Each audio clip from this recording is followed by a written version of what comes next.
తెలంగాణ రాష్ట్ర మంత్రివర్గ విస్తరణలో సామాజిక న్యాయం పాటించింది కాంగ్రెస్ హైకమాండ్.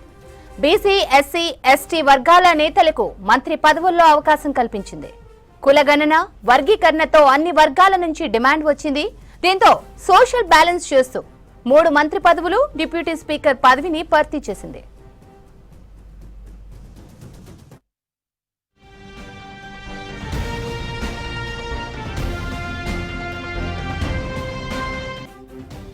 సామాజిక న్యాయం ఎజెండాతోనే ఎలక్షన్లో అగ్రనేతలు ప్రచారం చేశారు. రాష్ట్రంలో ఇప్పటికే కులగణన చేసి బీసీ కోటా పెంపు కోసం బిల్లులను ఆమోదింపజేశారు.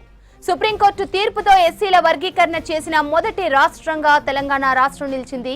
తాజాగా కేబినెట్ విస్తరణలోనూ ఎస్సీల్లో 2 వర్గాలకు ప్రాధాన్యం దక్కింది. సామాజిక న్యాయం, ఉద్యమ నేపథ్యం, పార్టీ లాయల్టీకి గౌరవం ఇచ్చింది కాంగ్రెస్ అధిష్టానం.